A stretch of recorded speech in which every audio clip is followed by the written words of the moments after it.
La guerra por la definitiva independencia argentina es una guerra que todavía no ha concluido. San Martín, Rosas, Las Montoneras son apenas momentos victoriosos en esa guerra liberadora e inconclusa. Una guerra en la que cambiaron los nombres de los protagonistas, pero en la que no se modificó el carácter de la misma. Pueblo y antipueblo, patria y antipatria, se mantienen aún como antinomias irreductibles.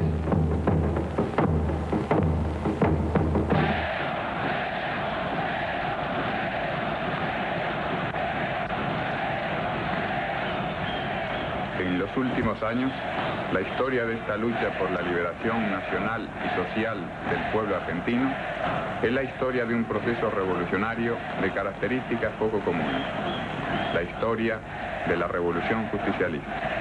Proceso que arranca en 1945 y se proyecta hoy hacia el futuro sin pausas ni interrupciones.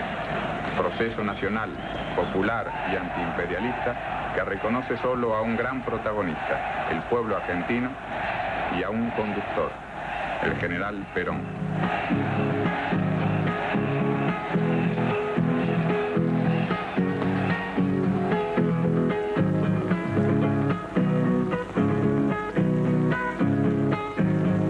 El exilio obligado de Perón se corresponde naturalmente con la proscripción que desde 1955 hasta hoy ha vivido la mayoría del pueblo argentino.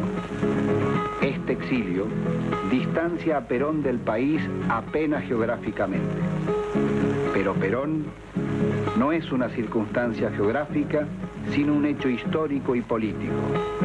Por ello es posible afirmar que, como tal, el general Perón nunca estuvo tan presente como hoy en lo interno del país. Y si la revolución justicialista sintetiza el actual proceso de la liberación argentina, Perón es a su vez la más alta síntesis de esta revolución.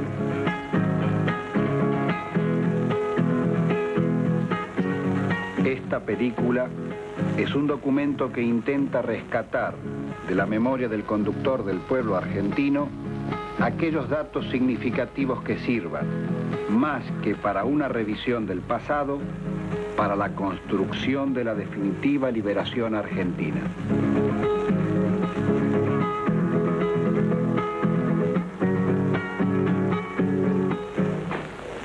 Bueno, general, estamos en Madrid, corre el año 71. Nosotros somos un poco representación de la juventud argentina. Y una de las cosas que más preocupan, así tanto internacionalmente... Y una información exhaustiva en el Ministerio de Ejército y di algunas conferencias también a los oficiales, etc. Cuando yo terminé esas conferencias, indudablemente la gente creía que yo era comunista o socialista, ¿no? Por las ideas que traía, pero eran ideas que yo había recogido aquí en Europa frente a una evolución social muy acelerada que había caracterizado el periodo de preguerra. Claro, las guerras detienen la evolución. Ya una vez que se declaró la guerra, esa evolución en el orden social quedó en cierta medida muy detenida.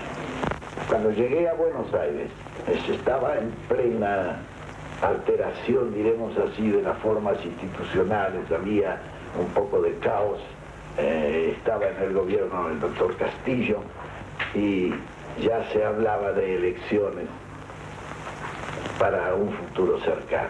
Esas elecciones, indudablemente ya, como se hacían las cosas en aquellos tiempos, estaban un poco amañadas.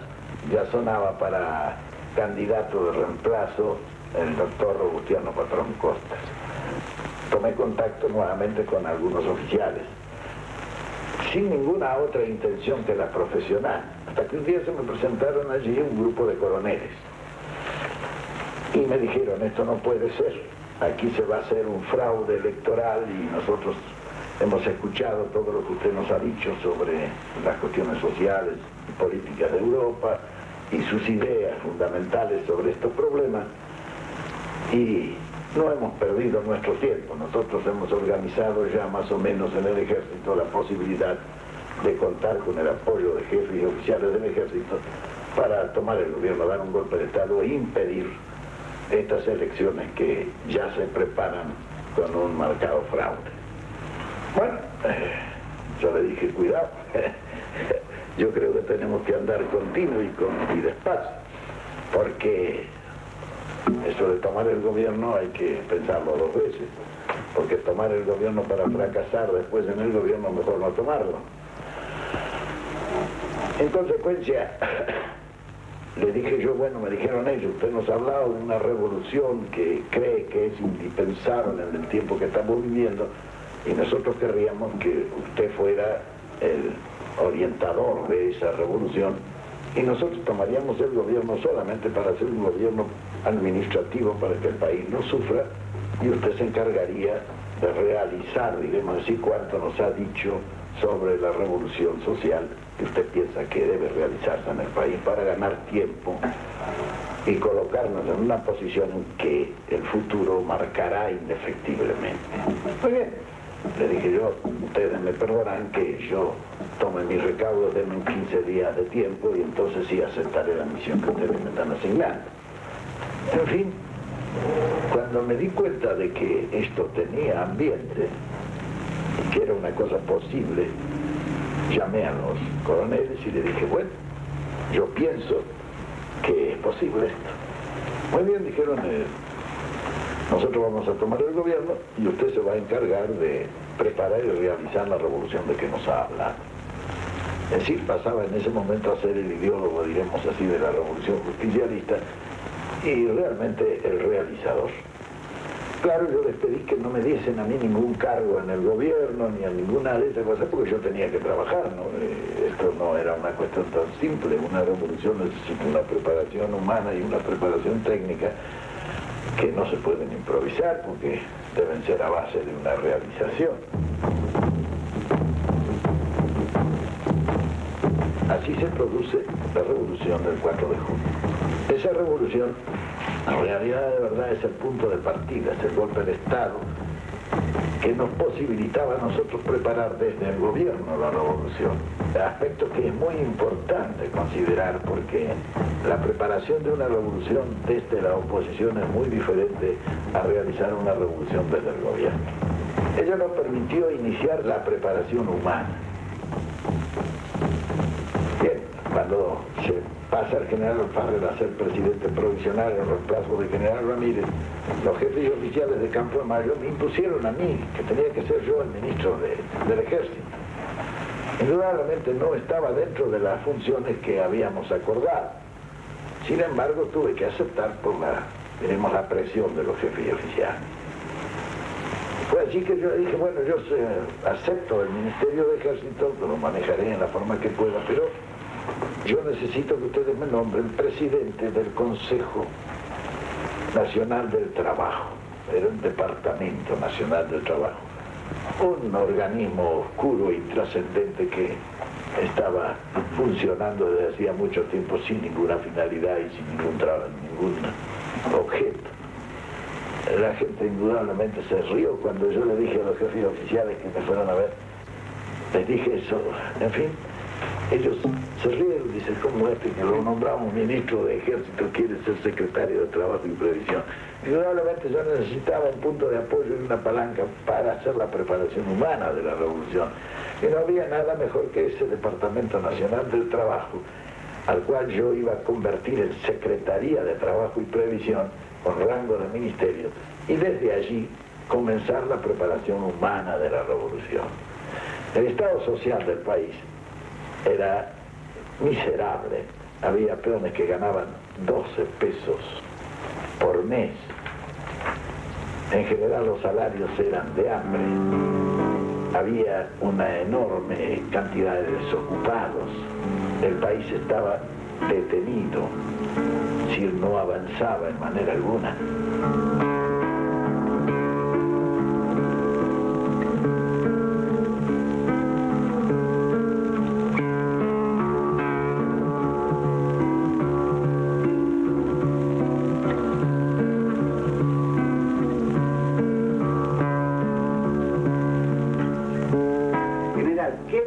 violencia padecía el pueblo argentino como consecuencia de esa opresión oligárquico-imperialista?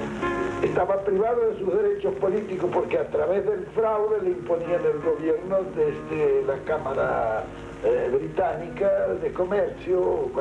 No elegía, votaba sí, como se votaba entonces en el correo, ¿sabes? Es decir, se decidía en el correo, se votaba en los comicios, pero era todo fraudulento. Pero la mujer no votaba, la mujer no tenía ningún derecho. ¿Qué principal violencia sufría? Ahora, natural. Ahora, en el orden económico,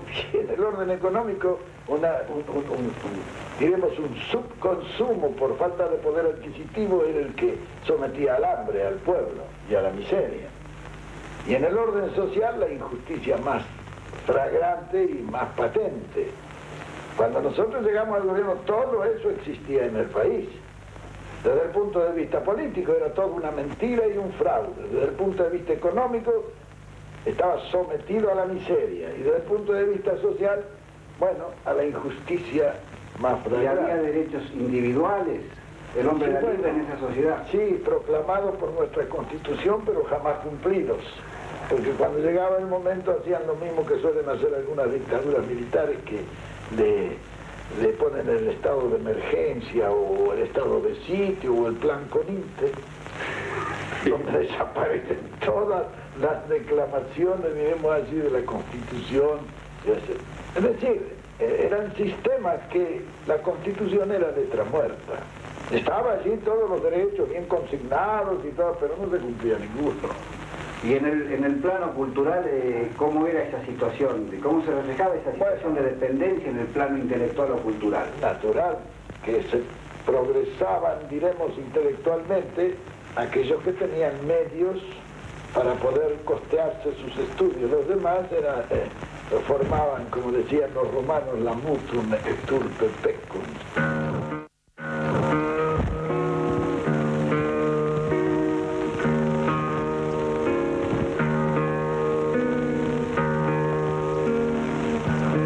Que, como usted decía en uno de sus libros, dice, poseía 45 millones de vacas, sí. Sus habitantes morían de debilidad constitucional. Exacto. Era un país de toros gordos y de peones flacos. Exacto. Pero era el mismo país que, por ejemplo, Sir William Leguizamón, como se llamaba, sostenía, por ejemplo, muy orgulloso de que la Argentina es una de las joyas más preciadas de la corona de su graciosa majestad. Esa era la contradicción. Indudablemente, todo ese estado de cosas se debía exclusivamente a que el país era un país ocupado, era un país, una colonia del imperialismo británico en ese entonces. Y todos los servicios eran también británicos, algunos de ellos, como los teléfonos, eran de la ITT. Es decir, de los argentinos había poco en ese entonces en el país y en consecuencia la suerte de los argentinos no era muy halagüeña. Indudablemente todo eso disponía para hacer un cambio en eso, ¿no? Pero las revoluciones las realiza un ideólogo y realizador y 100.000 predicadores. Esa era la preparación humana que nosotros debíamos realizar desde trabajo y previsión. Fue así que llegamos al trabajo y previsión y comenzamos a trabajar en eso. Hablábamos a la gente a medida que iba llegando, especialmente a la clase trabajadora, que indudablemente nos veía a nosotros con cierta desconfianza. Imagínense un coronel que caía allí del cielo, no era lo más propicio para que le hicieran caso y le creyeran, con la experiencia que el pueblo tenía de la acción de los militares. Bien, nosotros fuimos persuadiendo a la gente, hicimos un trabajo de preparación humana de la revolución, hasta el momento en que yo, ya hecha la prédica, formado los 100.000 predicadores que necesitábamos, que se extendieron por todo el país y comenzaron la predicación, yo llamé a los dirigentes encargados de esta prédica y a los jefes de los grupos de predicadores y les dije, bueno, llevamos 6 meses de trabajo en esto, creo que ha dado resultado, pues yo lo noto un poco en la calle, ya el acercamiento de la gente, etc. Consecuencia, vamos a poner una prueba a esto. Si ese acto que programamos me reunía 100.000 personas, para mí era suficiente, dado el estado, diremos así, de la población, que no era muy entusiasta para asistir a actos, etc. Bueno, eso era para mí la demostración que yo necesitaba para ver si toda la predicación que veníamos realizando desde hacía 6 meses tenía un efecto positivo en el pueblo, que es donde se prepara, diremos así, la revolución. La revolución es un hecho humano, hecho por los hombres, para los hombres, de manera que quizá lo más fundamental de una revolución es preparar la revolución en la mente y en el corazón de los hombres. Bueno, esa concentración dio más o menos unos 250.000, calculados por la policía, que en estos actos suele calcular, o tiene la propensión de calcular corto.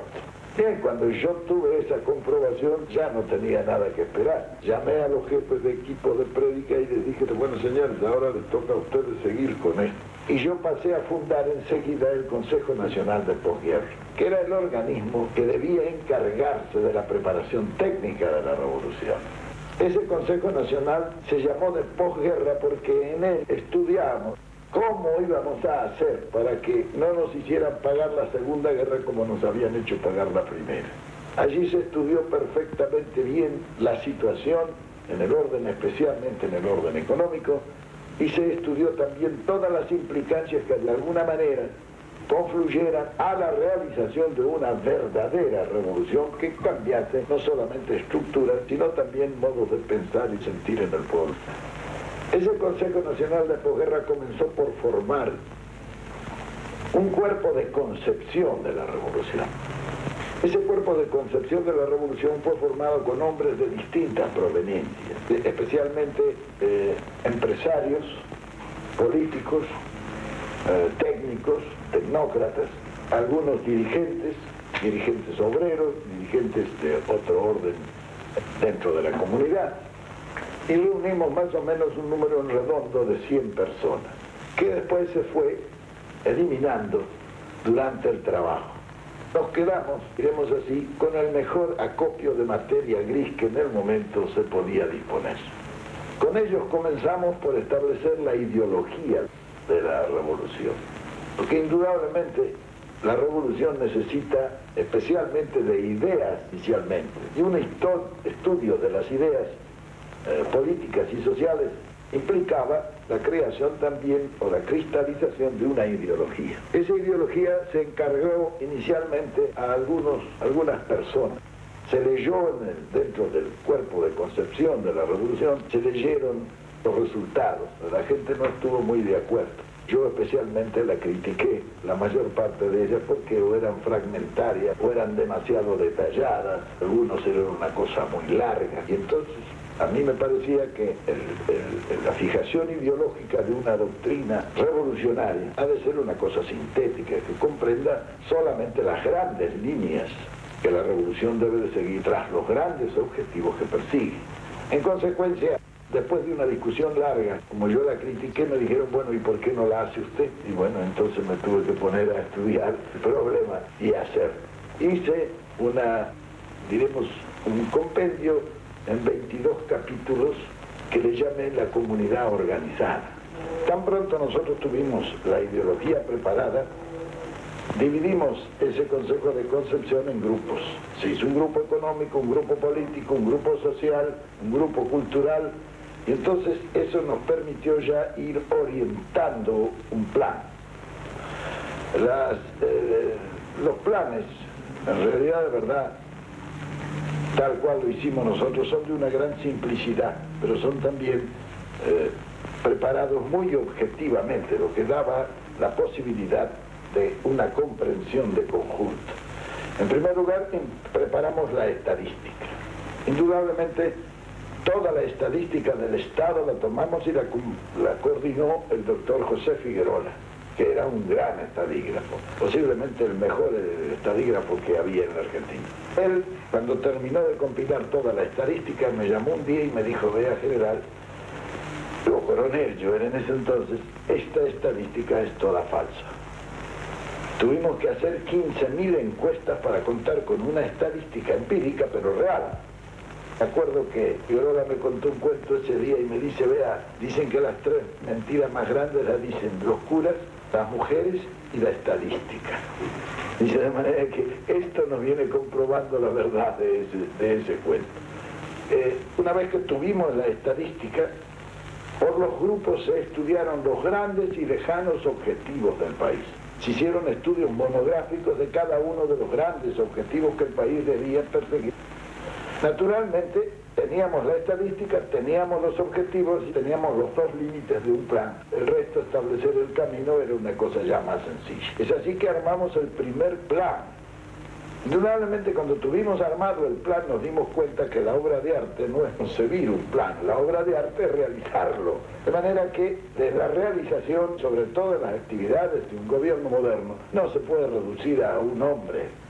Bien, cuando se tuvo el plan, yo llamé a los coroneles y les dije, bueno señores, nosotros la preparación de la revolución desde el punto de vista humano está, si no terminada, en un punto que es suficiente como para ejecutar después la revolución. Y desde el punto de vista técnico tenemos la planificación suficiente como para tomar el gobierno y ejecutar todo el plan, iniciando así la verdadera revolución justicialista que modificará todo el aspecto estructural y coyuntural de la situación argentina en el momento. Muy bien. Cuando yo presenté esto a los coroneles, ellos dijeron, bueno, pero nosotros pensamos, me dijeron, que no se puede llamar elecciones y jugarnos en una elección que podemos perder la suerte de todo el trabajo que hemos realizado en estos 2 años que llevamos en el gobierno y todo el trabajo que ustedes han realizado en la preparación de la revolución. Había algunos que eran partidarios de hacer un cambio de gobierno y ponerme a mí en el gobierno y sacar terminar el gobierno provisional sin elecciones. Bien, yo no estuve de acuerdo con eso. Pero la reflexión mía era muy simple, decirle simplemente, señores, nosotros le hemos dicho al pueblo argentino qué es lo que queremos realizar. Se ve que nuestra idea se comparte en gran medida. La Unión Democrática que está frente a nosotros le ha dicho también qué es lo que quieren ellos. Lo justo es que el pueblo decida si quiere que se haga lo que nosotros decimos o lo que dice la Unión Democrática. En consecuencia, lo que hay que hacer es llamar elecciones. Si el pueblo nos elige a nosotros, tendremos el mandato explícito del pueblo para realizarlo, entonces nadie nos podrá detener en la revolución. Un gobierno dictatorial creado por nosotros no tendrá la fuerza de opinión necesaria como para tener el gobierno y detrás del gobierno el poder, que solamente lo da el pueblo, porque tiene que ser un gobierno fuerte. Y el gobierno fuerte no es sino aquel que proviene del pueblo. El gobierno militar es un gobierno de fuerza, no es un gobierno fuerte, es un gobierno de fuerza. El gobierno fuerte, el único gobierno fuerte es el que emerge del pueblo, que trae el mandato de todo el país. Muy bien, no nos pudimos poner de acuerdo.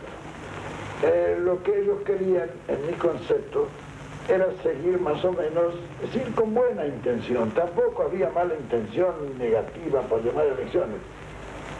Ellos no creían que ganáramos las elecciones. Y yo al final les dije, vea, yo estoy seguro que las elecciones las ganamos.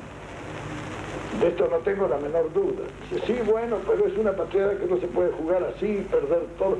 Bueno, al final nos disgustamos. Ya yo le dije un día, quizá injustamente, le dije, lo que ustedes quieren es ponerme a mí ahí para manejarme ustedes. Y digo, yo no, y yo para eso no sirvo. Entonces se enojaron. Yo me enojé también y dije, bueno, señores, ahí tienen los planes, está toda la preparación de la revolución hecha. Si ustedes quieren realizarla, ustedes realícenla. Renuncié a todos los cargos que tenía y me fui a una isla del Tigre de un amigo para desprenderme de eso. Tomé mi valija, que todas mis cosas que tenía, yo seguía estudiando allí nomás. Cuando yo me fui, indudablemente toda esa enorme preparación humana comenzó a mover del piso el gobierno, porque no era un asunto tan simple. Entonces dijeron que yo estaba preparando una revolución al gobierno de Farrell, o un golpe de Estado. Y decidieron detenerme. Así fue que fue el jefe de policía, el coronel Mittelbach, fue hasta la isla donde yo estaba, me tomaron preso y me trasladaron a Martín García. Lo que más me molestó fue precisamente que para hacerlo me entregaran a la Marina. Entré ahí, me llevaron al presidio militar que hay ahí, y de ahí me trasladaron a una pequeña casita que había.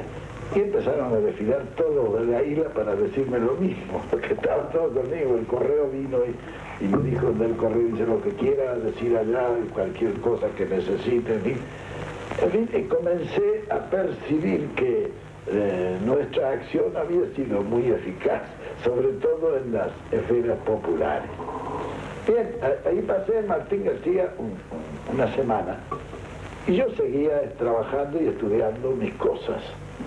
Seguía pensando con el plan y con todo, porque yo sabía que algún día eso iba a ser útil. Bien, hasta que el 17 de octubre, a la mañana, se produjo una eclosión popular. Así es que caía el hospital militar. De allí empezaron todos a venir a verme. Y el 17 de octubre ya a mediodía comenzaron las columnas a salir de Avellaneda, de Villa Ballester, del Tigre, venían avanzando sobre la Plaza de Mayo.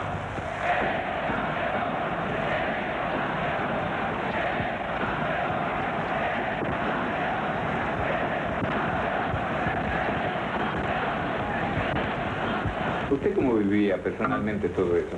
¿Cómo? Bueno, en el hospital militar decía, ¿Cómo se sentía? Me informaba todo el mundo. Bueno, yo tranquilo porque estaba viendo cómo se producían las cosas y sabía perfectamente que un gobierno militar, como le digo, es fuerte, sí, pero es frágil, porque un poco funciona en el aire. Y sabía que en un momento cualquiera podía ser crisis y venirse abajo el gobierno, como efectivamente sucedió ante la acción popular el 17 de octubre. Muy bien, me vinieron a buscar al hospital militar y me llevaron a la casa de gobierno. En la casa del gobierno me encontré con el general Farrell, sus ministros, estaban los generales, y me acuerdo que el general Farrell me dijo, bueno, pero dígame una cosa, ¿y qué es lo que cree usted que hay que hacer? Le dije, pero mi general, llama a las elecciones, ¿qué están esperando ustedes para llamar a elecciones? Yo creo que ya el gobierno provisional ha cumplido perfectamente con su misión, se ha preparado ya toda una acción futura, y se le ha enterado al pueblo qué es lo que nosotros queremos hacer. Sabe también qué es lo que quiere hacer la Unión Democrática, y entonces que se llama, si los eligen a la Unión Democrática, allá ellos, el pueblo se habrá, diremos, buscado su propio destino. Y si nos eligen a nosotros, bueno, tendremos la fuerza de realizar lo que venimos pensando. El general Farrell estuvo totalmente de acuerdo conmigo, y entonces él nomás allí me dijo, bueno, perfectamente, llamamos a elecciones. Llamamos, dice, miró así un poco al costado, dijo, llamamos en 3 meses. Uno de atrás le dijo, no, los padrones, que yo, bueno, ¿cuánto? Dijo esto, 6 meses. En 6 meses hay elecciones, dijo Farrell. Yo me paré y le dije, bueno, mi general, palabra de honor, nos dimos la mano. Y, bueno, le digo, me voy. Entonces dijo, déjese de embromar, venga, estos locos nos van a quemar la casa del gobierno, salga al balcón y háblele para que se vaya. Bueno, efectivamente, salí al balcón. Cuando llegué al balcón, y con todo el ajetreo del día, yo ni sabía lo que les iba a decir había como 1 millón de personas en la plaza, frente a la casa del gobierno.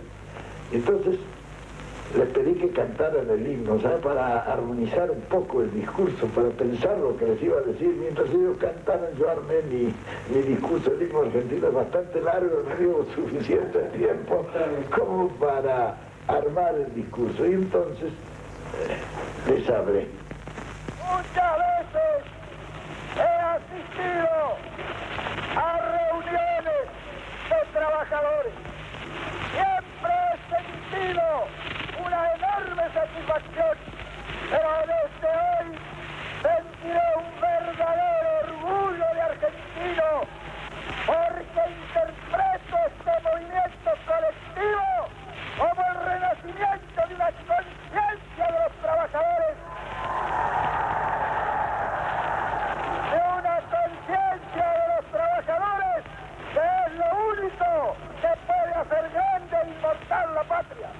Usted está haciendo una referencia al 17 de octubre y demás. Dentro de ese papel de predicadores y demás, ¿qué papel cumplió Evita en ese entonces? Bueno, ella era el número uno de los predicadores. Ella se movía, andaba, era una persona de una gran actividad y sobre todo de un sentido profundo de la revolución. Ella se había metido con cuerpo y alma en él. Ella salió a la calle, recuerdo, le pegaron en la calle, tuvo una cantidad de incidentes, que siguió adelante. Parece que actuó en el 17 de octubre. Sí, claro. Los dos, diremos así, los sobresalientes ellos fueron Mercante y ella. Claro que contaban con toda la gente que teníamos nosotros en trabajo y previsión y en el pueblo que estábamos distribuidos. Efectivamente llegaron las elecciones y al principio de las elecciones, me acuerdo que era en La Rioja o Catamarca, por ahí, perdimos nosotros. Entonces ya todos los de la Unión Democrática se rajaron y dijeron que eran las elecciones más libres que se habían producido en el país, porque creían que las ganaban. Y entonces ya se largaron en elogio de las elecciones, pero cuando empezó a llegar Santa Fe, Rosario, empezaron a perder Córdoba y Buenos Aires, claro, perdieron las elecciones y ya no podían decir que eran malas. Entonces, efectivamente, tan pronto se tuvo la sensación de haber ganado las elecciones, nosotros comenzamos ya un trabajo más efectivo.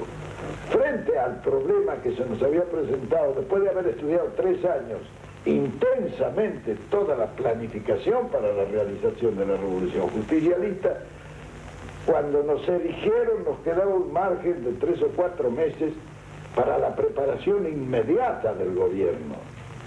Así y todo, llegamos al gobierno en una situación muy difícil, porque al hacernos cargo del gobierno nosotros se nos presentaron un sinnúmero de problemas que no estaban en los cálculos del plan y que había que resolverlo. Toda la planificación puede prever lo previsible, pero no puede tomar los imponderables.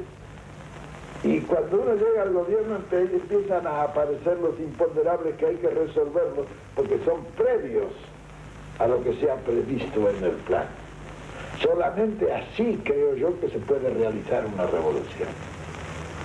Una revolución que improvisa no es una revolución. Por otra parte, no puede estar perdiendo tiempo, porque la gente que siente venir la revolución y está ansioso por ella, quiere que a los 15, 20 días ya haya hechos revolucionarios que se produzcan. Si no, se desprestigia y se viene abajo inmediatamente la revolución. La verdad que era, digamos, la primera ruptura grande a aquella conciencia colonial todavía existente en Argentina, un poco la continuidad del viejo proyecto colonizador mitrista, digamos, liberal mitrista. Exacto.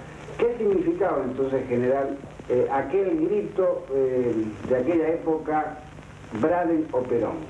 Bueno, el embajador Braden, o Braden, como se le dice en inglés, era un embajador de los Estados Unidos que había tomado este país como un país conquistado. Él fue el que armó la Unión Democrática. ¿Quiénes componían la Unión Democrática? Bueno, la Unión Democrática la acompañaban los partidos tradicionales, todos los partidos tradicionales. Los nuevos partidos que se habían armado con el justicialismo eran sus oponentes. Vamos a asistir al acto solemne de la creación de la Unión Democrática. Habla en la asamblea el representante del Partido Comunista, don Rodolfo Sciolli. El pueblo votará la fórmula que surja de la Unión Democrática. ¿Por qué? Primero, ella significará la normalización constitucional y la pacificación democrática de los argentinos. Y segundo, el programa que la obligue será una garantía para el progreso de la nación y el bienestar del pueblo. Votando por esa fórmula, el pueblo derrotará al eje nazi-fascista en la República Argentina. Por el Partido Demócrata Progresista, el doctor Díaz Arana. El Partido Demócrata Progresista viene sosteniendo desde mucho tiempo atrás la necesidad de unir las fuerzas democráticas para recuperar, mediante la acción común, la normalidad constitucional y la plenitud del régimen democrático avasallado por la dictadura.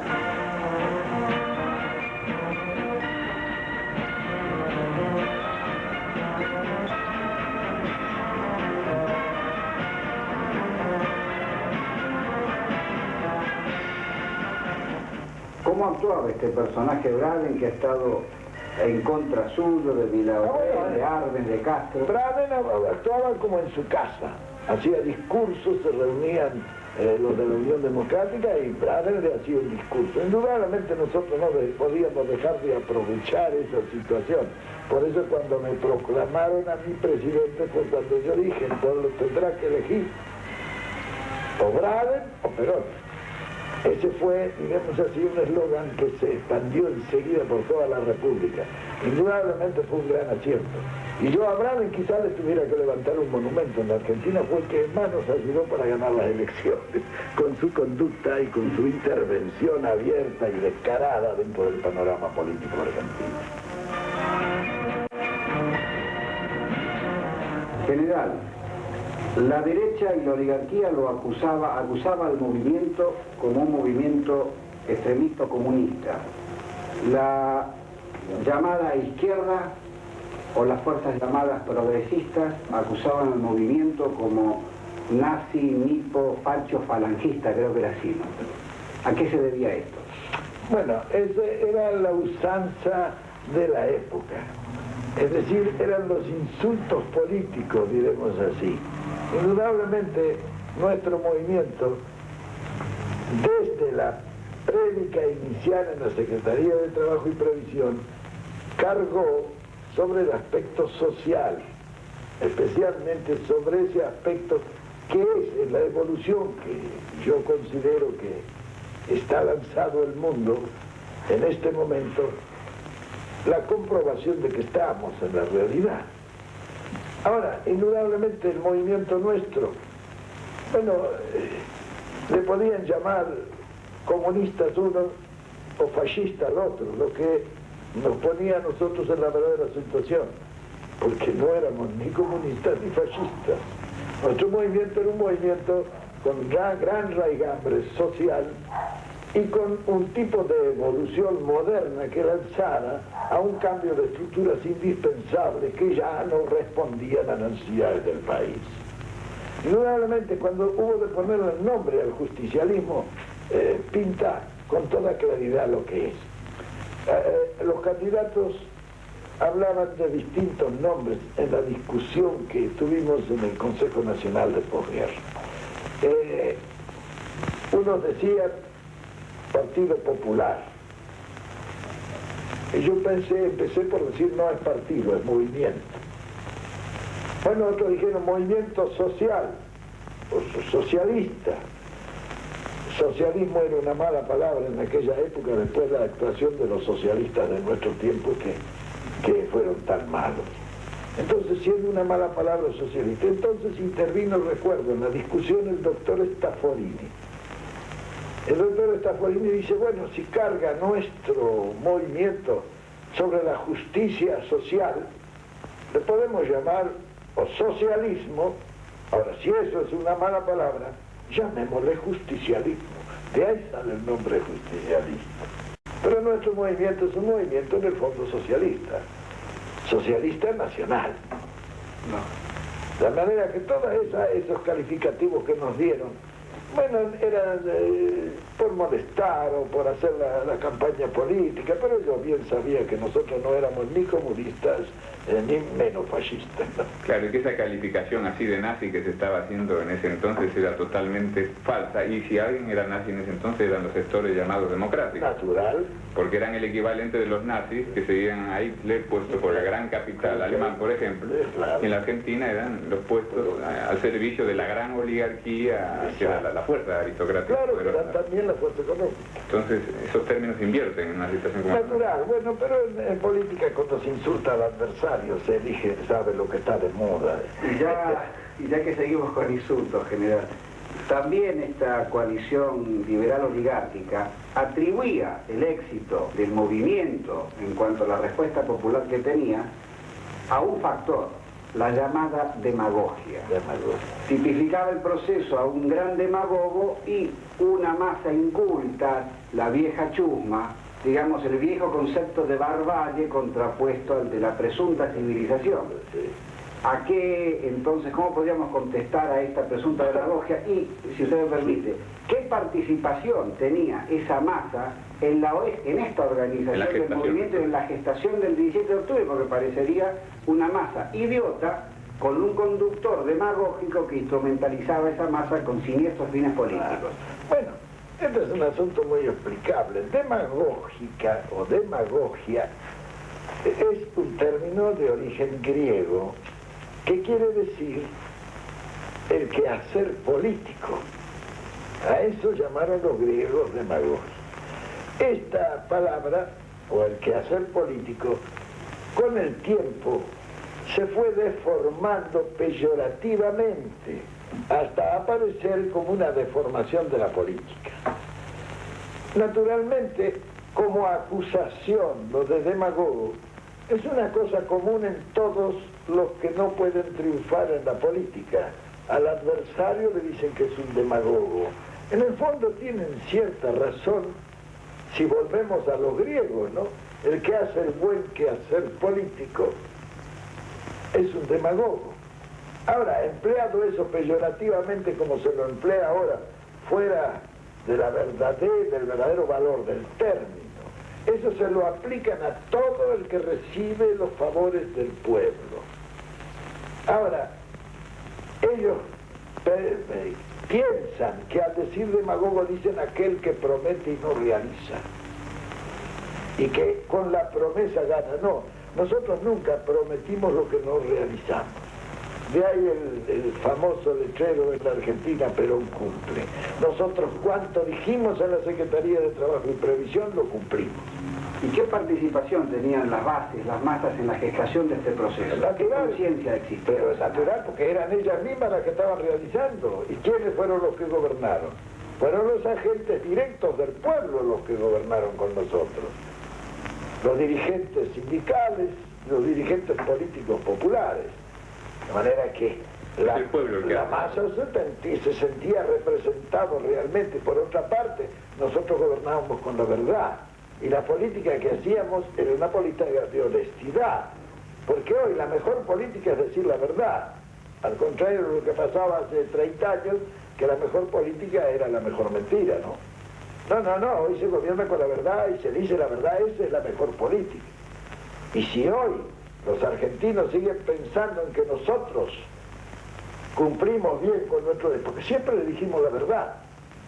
Cuando hubo necesidad de ajustarse un poco, se dijo, señores, nos ajustamos. Recuerdo 50 y 51, perdimos 2 cosechas de trigo y en la Argentina se acababa el trigo. Empezamos a moler y molimos trigo integral, es decir, un pan morocho. Pero ese pan morocho lo comieron todos porque no se molió otra harina. Lo comió el pobre y lo comió el rico.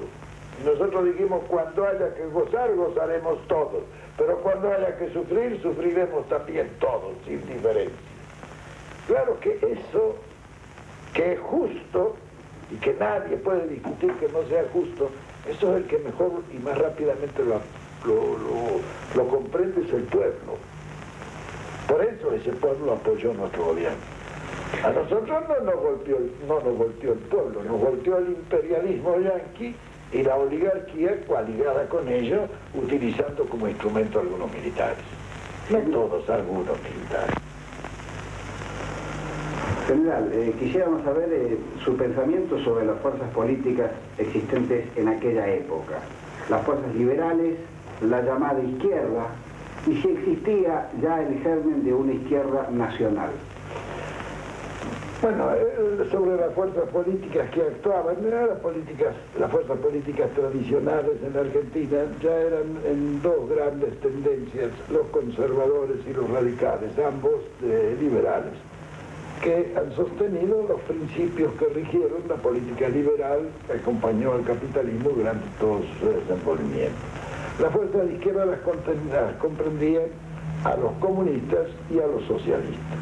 Los comunistas, bueno, sabemos, son los mismos de ahora.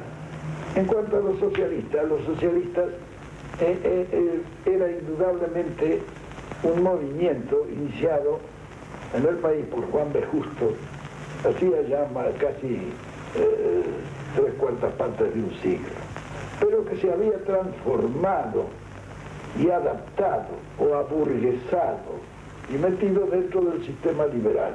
era un instrumento más del sistema liberal. Entonces, naturalmente, había casos en que ellos promovían una legislación social. Claro que eso tenía su trampa.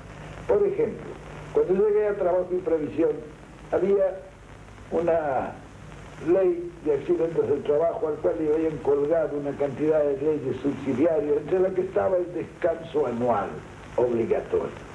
Y existía una ley que obligaba al descanso anual, sin darle a los obreros un descanso por año. Pero ¿qué es lo que ocurría? No le habían puesto sanciones a la ley. Entonces, el obrero recurría, iba a la justicia del Departamento Nacional del Trabajo en esa época, discutía y decía, bueno, iba al juez, y el juez le decía, sí, bueno, muy bien, tiene usted razón, pero como no había sanciones a aplicarle al patrón, eso terminaba por no cumplirse, no había vacaciones anuales.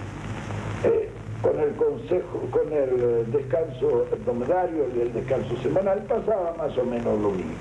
Es decir, eran leyes que se habían hecho, pero que se habían hecho para que no se cumplieran.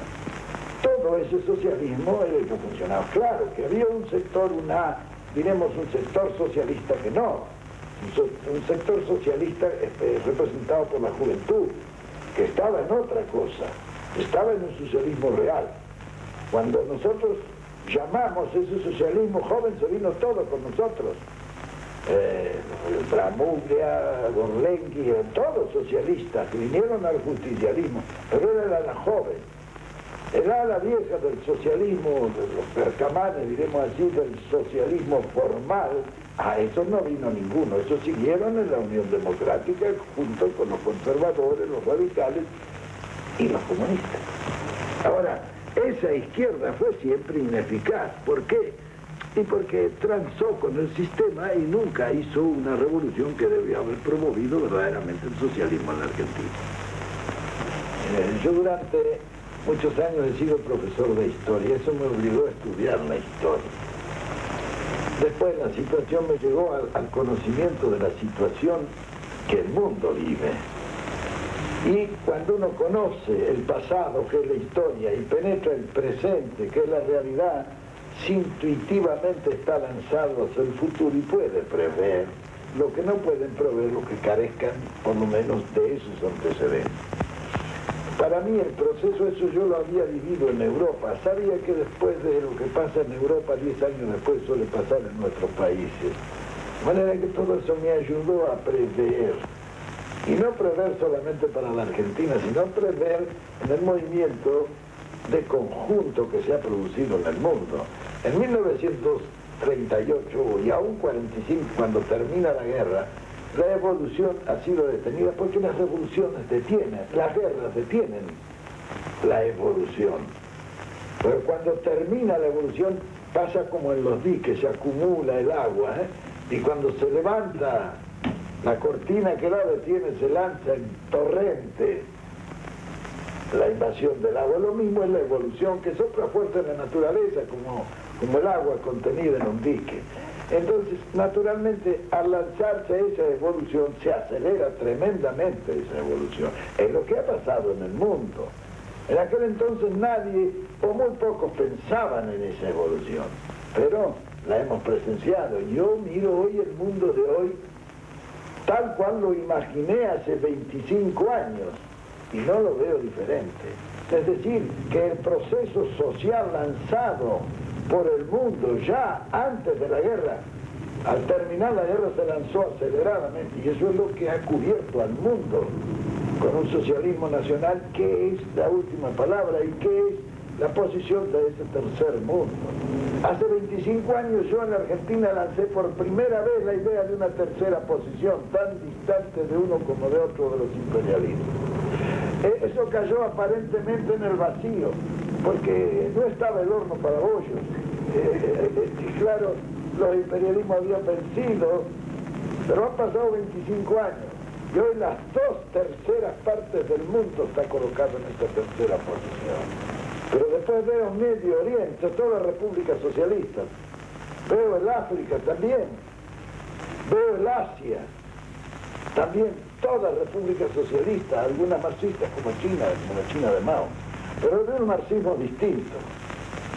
Es un socialismo nacional en realidad de verdad que se está produciendo ahí. Es decir, que esto nos ha venido dando la razón.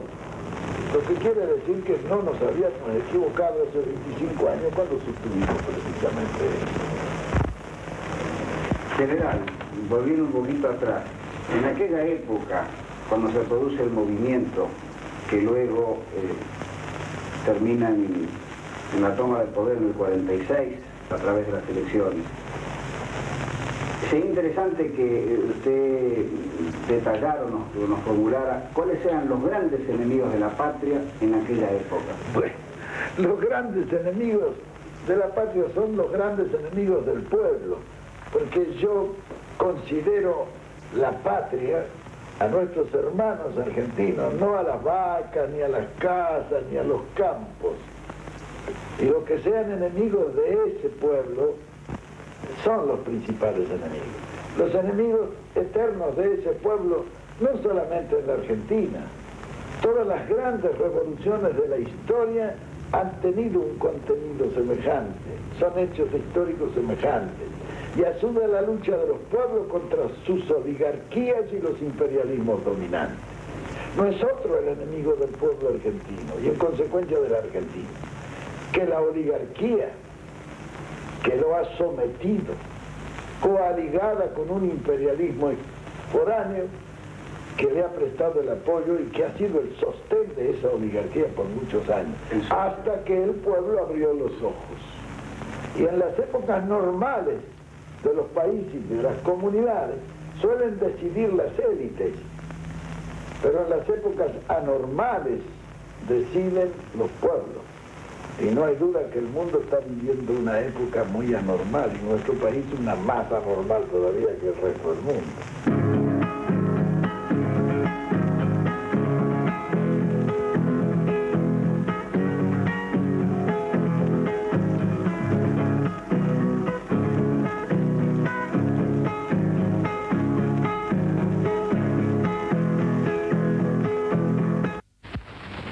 Utilización de distintivos peronistas, la rama femenina del movimiento distribuyó miles de estas pequeñas flores de no me olvides que pasaron a constituirse en todo un símbolo.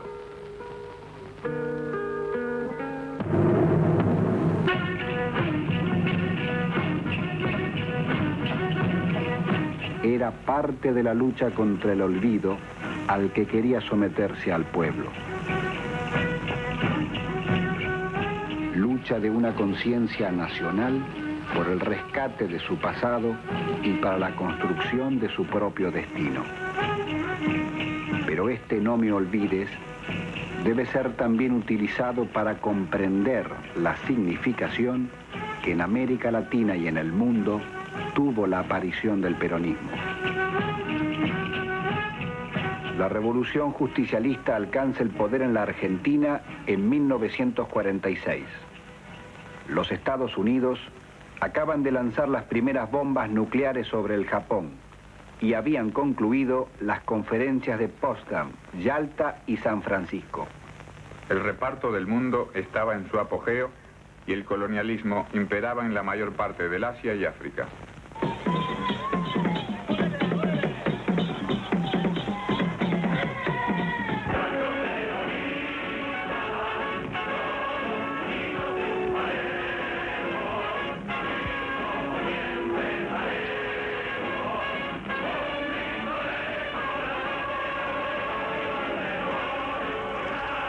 En 1946, el tercer mundo apenas era un proyecto en marcha.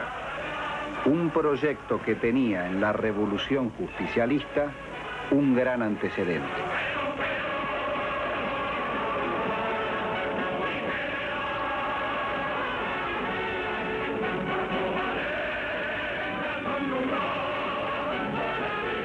Compañeros,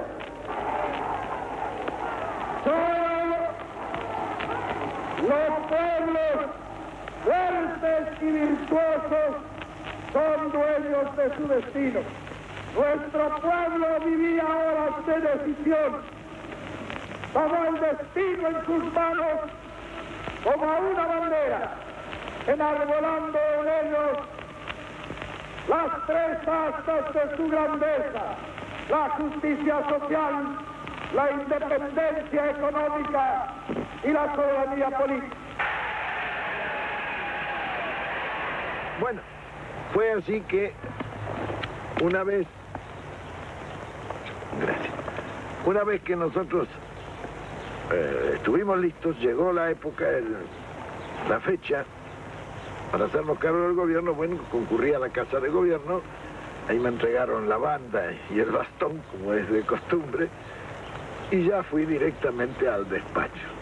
El que hizo la entrega del gobierno fue personalmente el general Farrell, que era amigo en el fondo del general, en fin. Bueno, entré por el salón largo ese de los acuerdos. Cuando llegué a la puerta de mi despacho, me encontré allí con un reporter americano de la, creo que era de la Associated Press, que me hizo una pregunta de esas que hacen todos los reporters americanos.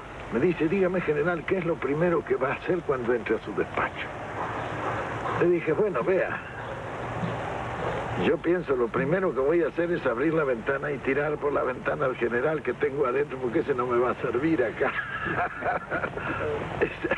Y efectivamente, lo primero que hice fue tirarlo al general por la ventana. Eso representaba que no iba a mandar, sino que iba a gobernar. Yo siempre digo que mandar es obligar, gobernar es persuadir, y al hombre siempre es mejor persuadirle que obligarle. Bien, con ese concepto llegamos nosotros al gobierno. Efectivamente, la primera medida que se tomaron fue designar los ministros, que eran los jefes de equipos, de los equipos de ejecución que se habían preparado. Una vez que tuvimos ya el gabinete formado, yo reuní a los jefes de equipo, es decir, ahora los ministros, y le dije: vean, señores, vayan ustedes al ministerio y tienen una semana de tiempo para desatar el paquete. Vamos a ver qué nos han dejado en ese paquete que todavía no hemos abierto. Y la próxima semana, el sábado de esta semana, vamos a hacer una reunión de gabinete, la primer acuerdo de gabinete, y en él cada uno de ustedes me va a dar cuenta exhaustivamente del estado del país a través de cada uno de los ministerios. Emplearemos el tiempo que sea necesario, pero eso es una cosa indispensable. Además se sostenía que el paquete era óptimo después de la guerra. Sí, bueno, ya va a ver usted, yo le voy a dar enseguida la estadística para que vea cómo era. Bueno, efectivamente, ellos se consultaron los grupos, porque el gobierno nuestro de entrada estaba dividido ya en los grupos: el grupo económico, el grupo social, el grupo político, el grupo cultural, el grupo militar. Es decir, nosotros trabajábamos por equipo aún dentro de como una segunda parte de la coordinación. El primer grado de coordinación para nosotros era la unidad de doctrina. Ya eso nos daba una coordinación general. El segundo grado era que trabajábamos por grupos. El grupo económico que coordinaba, el grupo político que coordinaba lo político, el grupo social que coordinaba lo social, el grupo cultural que... Y el tercer grado de coordinación del gobierno eran los acuerdos de gabinete, donde yo coordinaba entre todos los grupos. De manera que ya desde la iniciación pusimos en marcha eso. Efectivamente, durante esa semana yo me ocupé de revisar el plan de gobierno que traía, dividido en 4 planes quinquenales, porque nosotros pensábamos en los lejanos objetivos del país. Claro que eso no se le puede presentar al pueblo, un plan tan lejano, porque no entusiasma. En cambio, se le hacían objetivos intermedios y se hacía por avance por tramos, con objetivos intermedios, y entonces se podía cristalizar una cosa más objetiva y más real en la exposición de las aspiraciones del gobierno. Muy bien. Pasó la semana, llegó el sábado y hicimos nuestro primer acuerdo de gabinete. En lo económico que era lo que más me interesaba, la situación del país era bastante difícil. Teníamos una deuda externa de 3.500 millones de dólares, por la cual se pagaban más o menos alrededor de 550 a 600 millones de dólares anuales de amortización e intereses. Teníamos además servicios financieros anuales cercanos a los 1.000 millones de dólares que había que pagar todos los años para dar los servicios financieros al exterior a los servicios públicos que estaban en manos de las compañías británicas o norteamericanas. Reserva financiera no existía. Como reserva financiera tomábamos nosotros los créditos de los abastecimientos que durante la guerra habíamos hecho a Inglaterra y a Estados Unidos. La balanza de pago del país era deficitaria casi todos los años como consecuencia de que la importación no estaba controlada. Cuando recibí el informe, ya comencé por darme cuenta de que existían problemas muy graves de lo económico que no me permitirían disponer de la masa financiera que se necesitaba para romper la inercia lanzándola a la acción. Bien,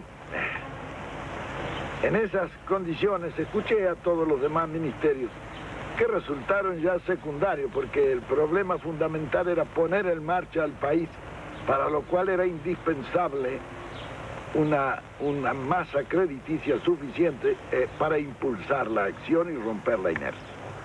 Bueno, frente a ese problema,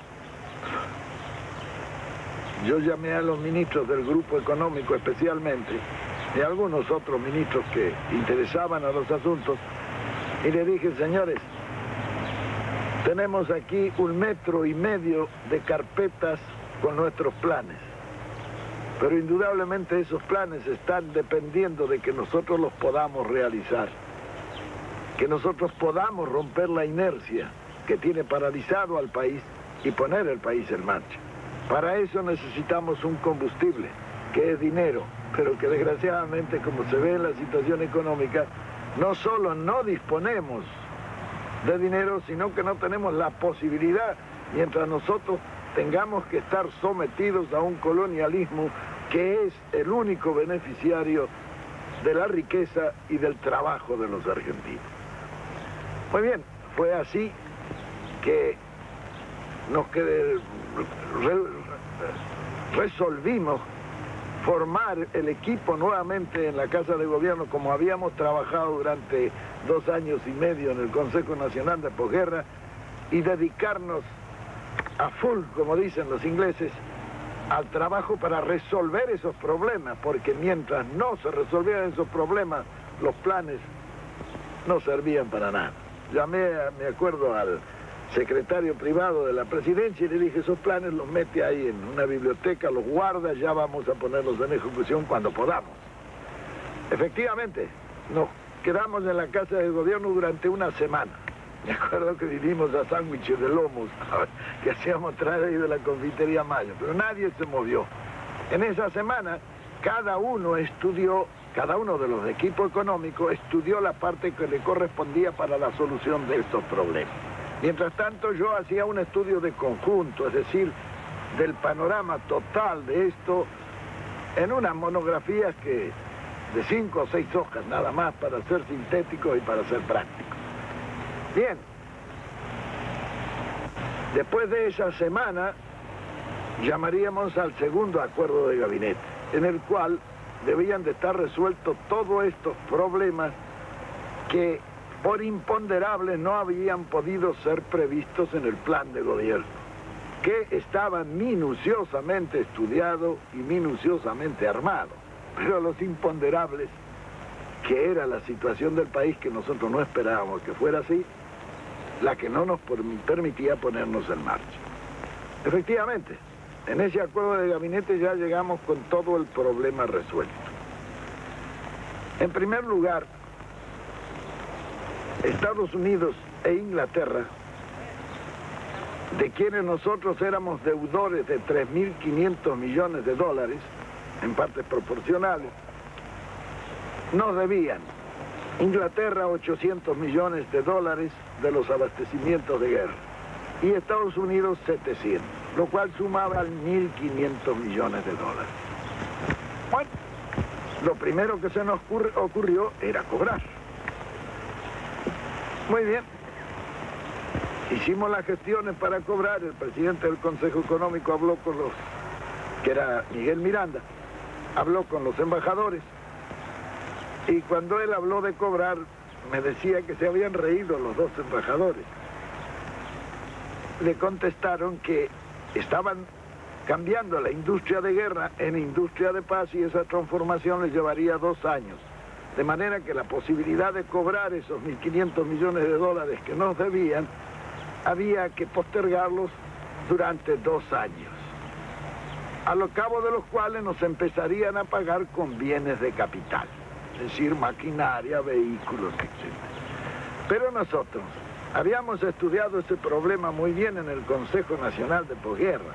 El Consejo Nacional de Posguerra se llamó así porque nosotros estudiamos la forma en que íbamos a evitar que nos hicieran pagar la Segunda Guerra como nos habían hecho pagar la primera. Esta era la primera maniobra, lo de pagar con bienes de capital después de 2 años. Porque la guerra en realidad es un acto de locura colectiva. Es como un individuo que en su casa se vuelve loco y empieza a romper todas las arañas y todo lo que tiene. Cuando pasa el ataque, viene la parte dura, que es volver a poner la casa, ¿no? Bueno, en la guerra pasada exactamente lo mismo. Había terminado la guerra y había que pagarla. Y esta era la parte dura. Ahora, la guerra tiene la ventaja de que los que han roto sus cosas durante la guerra tienen la ventaja de pagarlas. En primer lugar, desvalorizando las monedas. Así las deudas que tienen pierden una gran parte de su importancia. Yo recuerdo que Inglaterra en el año 48, por decreto, bajó el 30% el valor de la libra. Comenzaban a pagar la guerra. Pero cuando las monedas caen, cuando las monedas bajan en su valor, los bienes de capital suben en forma inversamente proporcional. De manera que en esa revalorización de manufacturas es con lo que nos iban a pagar en bienes de capital. En consecuencia nos robaban con la moneda y nos robaban con los precios y al final nos pagarían el 15 o el 20% del total de la deuda. Claro, como veíamos claro eso porque lo habíamos estudiado, llamamos a los embajadores y dijimos, no señores, esto no puede ser así. Nosotros tenemos una deuda de 3.500 millones de dólares que queremos repatriar, entonces comiencen ustedes por rebajarnos de esa deuda los 1.500 que nos deben. Esto dicho así en conjunto, claro, esto eran gestiones individuales con los embajadores. Lo curioso era que no querían cobrar. Claro, no se querían perder el negocio. Esa es una cosa natural. Bueno, al final se les dijo, bueno señores, si ustedes no quieren cobrar, allá ustedes. Nosotros ya lo descontamos y lo damos por pago. Si ustedes no lo quieren cobrar, ya es cuestión de ustedes. Bueno, al final cobraron. Nosotros ya bajamos la deuda externa que nos llevaba 600 millones de dólares, bajamos a casi la mitad. Y en consecuencia la amortización e intereses bajó en una proporción semejante. Nosotros teníamos, por ejemplo, un desembolso anual de casi 800 millones de pesos en fletes de ultramar para poder sacar nuestra producción, como consecuencia de que no teníamos una marina mercante. Entonces, yo hablé inmediatamente con Alberto Odero, que era el mejor armador que ha habido en la República Argentina, y le dije, vea, don Alberto, hay que hacer este asunto porque estos 800 millones de pesos deben quedar en la Argentina si transportamos en barcos argentinos. Entonces él estudió un plan para completar unas 120 o 130 mil toneladas de los barcos más indispensables para sacar nuestra producción. Nosotros vendíamos la carne a $250 la tonelada, cuando en Chicago valía $750 la tonelada. Como consecuencia que las únicas líneas de frío que podían sacar esa carne eran los barcos ingleses. Nosotros no teníamos líneas de frío para sacar nuestra carne. Naturalmente que Alberto Odero tomó inmediatamente en sus manos el asunto y, aprovechando que todos los astilleros, había terminado la guerra y los astilleros estaban sin trabajo, sacamos esos barcos casi a precio de costo, lo que era negocio para los astilleros que podían conservar su personal después de esa paralización. Porque en la guerra estaban fabricando algunos barcos, un barco por día algunos astilleros. Muy bien, fue así que nosotros rápidamente tuvimos una marina mercante que pasó las 100.000 toneladas, con lo cual tuvimos línea de frío. Y entonces a los ingleses yo los llamé y les dije, bueno, ahora la tonelada de carne vale $500 la tonelada. Ellos dijeron, no la pagaremos, le dije yo, veremos. Me dice, ustedes no van a aguantar, se le van a llenar los campos de hacienda. Y yo le dije, vea, nosotros tenemos la carne, ustedes tienen el apetito, vamos a ver quién aguanta más. Efectivamente, los ingleses pagaron las $500 la tonelada. Bien, ese era un problema que se resolvía así, se resolvía a corto plazo. Lo que nos disminuía esos 800 millones de pesos que pagábamos en transportes de ultramar, ya iban a comenzar a quedar en el país. Bien, después fuimos a los servicios financieros que se pagaban casi $1.000 millones al año. En un país de una producción como el nuestro, $1.000 millones representa un negocio ruinoso si uno lo tiene que mandar al exterior en servicio financiero. ¿Para pagar qué? Para pagar las empresas de servicios públicos que eran todas extranjeras. Los ferrocarriles, los tranvías y la Corporación de Transporte de la Ciudad de Buenos Aires, que había sido un acuerdo leonino que habían hecho por un contrato ley en la época de la famosa misión Rocca-Runciman en Inglaterra. El gas, en fin, todos los servicios públicos, teléfonos. Muy bien, cuando se trató ese asunto, tuvimos una discusión muy grande dentro del gabinete, porque Miranda, un hombre práctico, dijo, esto se compra todo. Y entonces dije, bueno, ¿con qué plata? Sin plata, dijo, y efectivamente se compró todo sin plata. Se compraron los ferrocarriles, los teléfonos, se hizo la marina mercante, se compró el gas, los seguros, reaseguros, se nacionalizó la exportación, los depósitos bancarios, en fin. Todas esas medidas permitieron que nosotros bajáramos sistemáticamente los servicios financieros al 10% de entrada. ¿Cómo fue que se compró sin plata, general? Los ferrocarriles. Bueno, por ejemplo, los ferrocarriles se compraron con una habilidad extraordinaria de Miguel Miranda.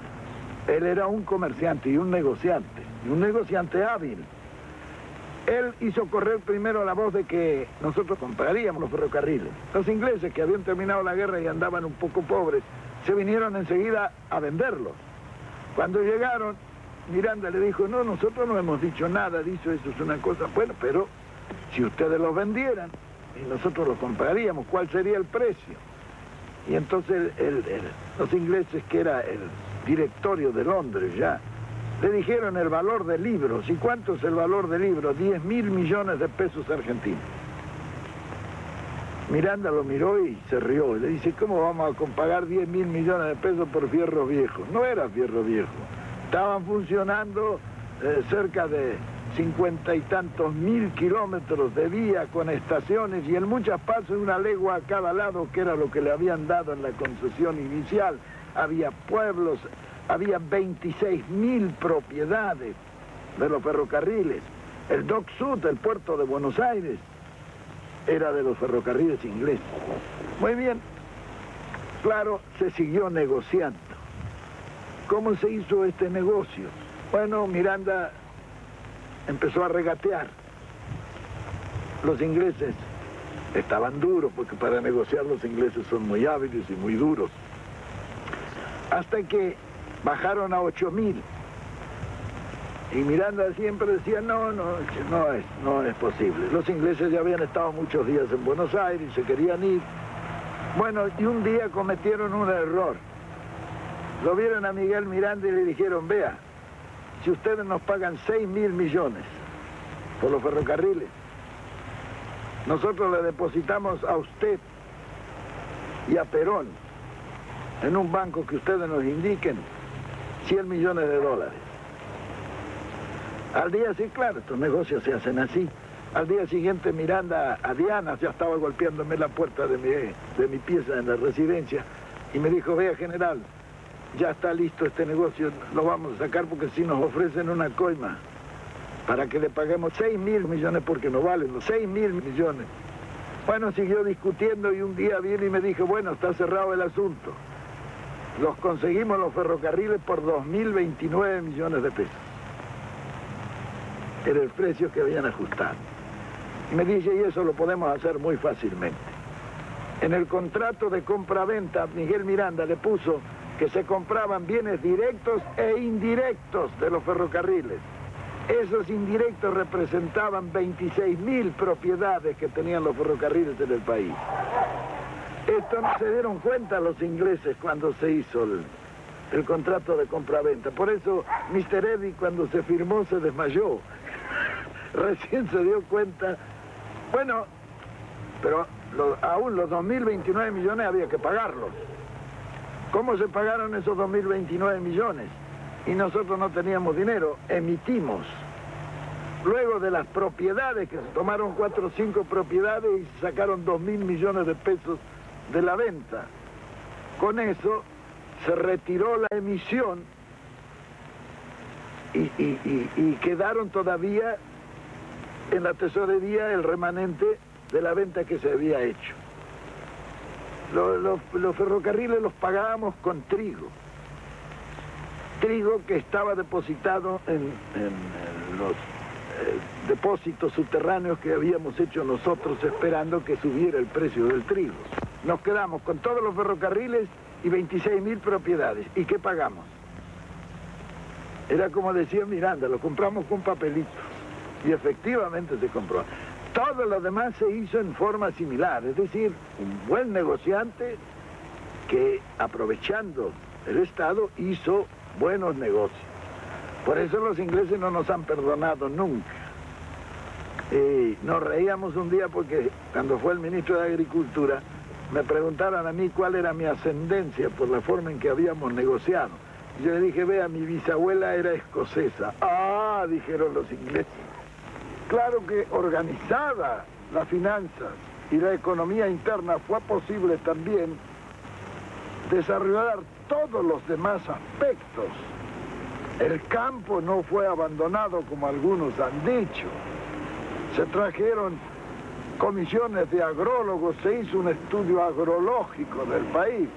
Eso permitió distribuir racionalmente la producción a las zonas de producción máxima. La agricultura. Cuando yo me hice cargo del gobierno, el trigo se pagaba a 6 pesos el quintal. Y cuando dejé el gobierno, el trigo se pagaba a 60 pesos el quintal. Hubo chacareros que compraron el campo con el beneficio de una sola cosecha. Y se realizó, a pesar de lo que muchos niegan, una reforma agraria que en el primer plan quinquenal entregó 500.000 de hectáreas en propiedad y debía de haberse entregado 1.000.000 de hectáreas en el segundo plan quinquenal. Cuando yo me hice cargo del gobierno no se fabricaban ni los alfileres que usaban nuestras modistas.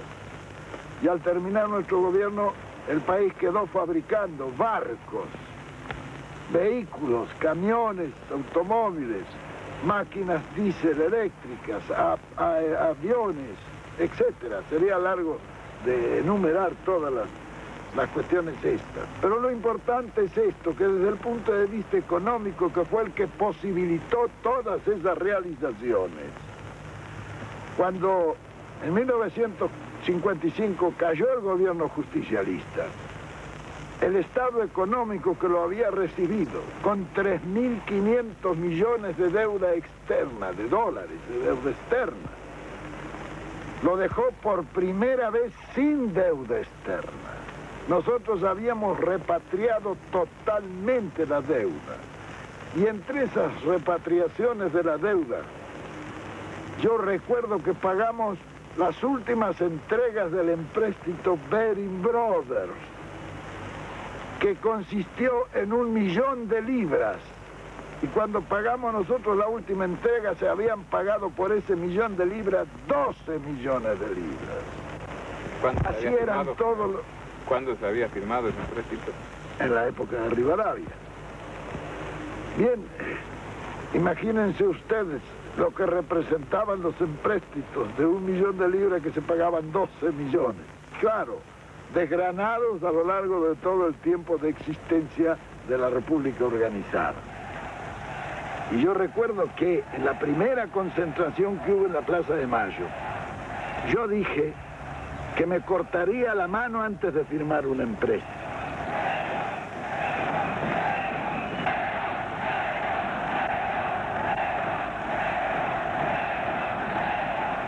Quería quemar mis naves por si me sentía en algún momento tentado.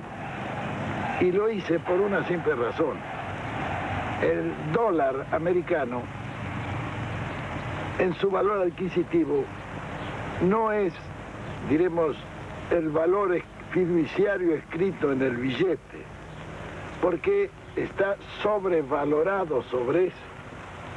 Y esto se comprueba muy fácilmente. Hay una ley fiduciaria de los Estados Unidos que dice que al que va al Banco Federal le entregan el oro correspondiente al billete que entregue. Si usted va a la Reserva Federal y le dice ¿cuánto vale una onza Troy? Le dirán $35. Usted saca $35 y dice, deme una onza Troy, no se la venden ahí porque ellos no venden oro. Entonces hay que ir a vender al mercado, a comprar al Mercado Libre. En el Mercado Libre usted pide la onza Troy y le dan el oro. Pero ahí vale de 40 a 45 dólares la onza Troy. ¿Qué quiere decir eso? Que los 35 dólares por onza Troy es falso. Los americanos fijan el valor del oro por el dólar, no el valor del dólar por el oro. Si usted hace un empréstito en los Estados Unidos, supongamos de 100 millones de dólares, ya al firmar el empréstito usted va perdiendo el 25% por la sobrevaloración de la moneda. Porque el valor adquisitivo de una moneda no es el valor fiduciario escrito en el billete, sino el oro que representa. Ahí pierde el 25%. Pero, como no le dan dinero, menos oro, usted está obligado a comprar en los Estados Unidos, prescindiendo de la licitación internacional. En el interior de Estados Unidos no se puede hacer licitación porque están los cárteles que fijan los precios que no bajan. Entonces eso lo tiene que hacer efectivo por precio de catálogo, que normalmente es el 15% más que el precio de licitación. Entonces, a ese 25% que perdió, tiene que agregarle un 15% y ya son 40% que lleva perdido de esa empresa. Como por una ley debe sacar la mitad de esa mercadería en barcos americanos, usted ya pierde en transportes, en sus transportes pierde otro 5%, y como ha de hacer seguro en puerto de embarque, pierde otro 5% que no va a las empresas del país. Y con eso ha perdido el 50% del empréstito. Ese 50% del empréstito, al hacerlo efectivo, tiene otra cantidad de filtraciones. De manera que el país recibe como beneficio un 30 o 40% del empréstito. Pero después el pueblo tiene que pagar los 100 millones de dólares más el interés. ¿Cómo se pueden hacer empréstitos en esta forma? Es lo que ocurrió desde el primer empréstito que se firmó. Natural, ¿no? Y con todos los empréstitos que han hecho ahora. Todos los empréstitos que se han hecho ahora han pasado por este proceso. Bien, siguiendo con nuestra cuestión. Claro, cuando resolvimos esos y muchos otros problemas que sería largo enumerar, prescindimos de las formas de asalto con que nos han estado tratando los imperialismos durante un siglo y medio. Fíjense ustedes cómo nos robarían que con los 1.000 millones de servicios financieros que hubiéramos tenido que pagar el año 46 y parte de los del 47 nosotros pusimos las finanzas al día. Compramos todos los servicios, los pagamos, no hubo problema, hicimos la marina mercante. Y entonces nos fue posible formar una gran masa de inversión, mediante la cual lanzamos el primer plan quinquenal. En nuestro tiempo, gobernar es crear trabajo, porque es inconcebible que en aquel entonces, en el año 46, existieran 800.000 desocupados, como existen actualmente en la Argentina 800.000 desocupados.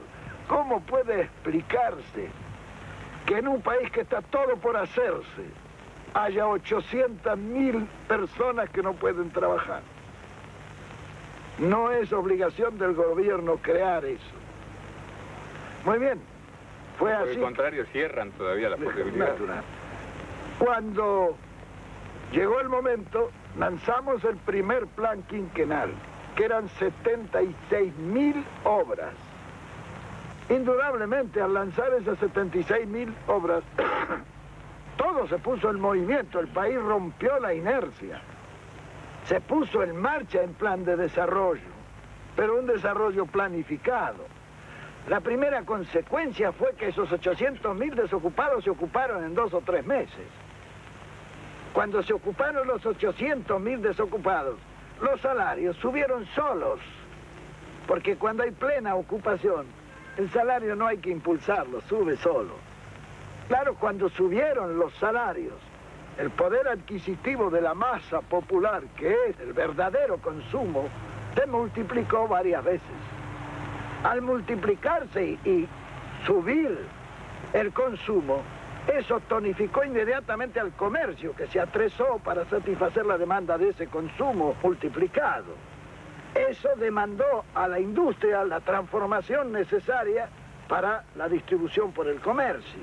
Y en consecuencia la industria se puso en marcha. Y todo el mundo comenzó a pensar en el desarrollo industrial, porque no es cuestión de hablar de un desarrollo siempre teóricamente y en los papeles. El desarrollo es como el apetito que viene comiendo, hay que empezar a hacer. Entonces, pero hay que crear las condiciones de que eso sea un proceso fatalmente provocado por otro proceso al cual está encadenado. Tan pronto se puso en marcha la industria y comenzó a necesitar materia prima, la producción hubo de abastecérsela. Y así el ciclo de la producción, la transformación, la distribución y el consumo quedaron, diremos, en proceso de progreso, de aumento. Naturalmente que la habilidad nuestra no fue otra que mantener esos 4 factores del ciclo económico bien nivelados y armónicamente promovidos. Y cuando se mantiene el equilibrio en ese ciclo económico y se desarrolla el trabajo, nos permitió pasar de una economía de miseria a una economía de abundancia. Algunos dicen que nosotros tuvimos una situación privilegiada de posguerra. No, mentira. Todo lo que nosotros hicimos fue lo que creó 10 años de abundancia y 10 años de felicidad para el pueblo argentino.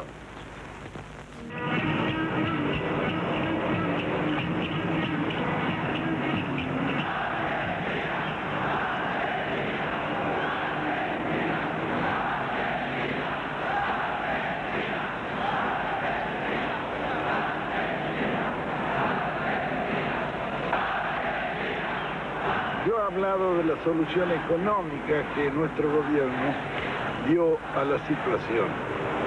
Pero es indudable que esta situación económica hizo posible también todas las reformas sociales, que serían largas de enumerar.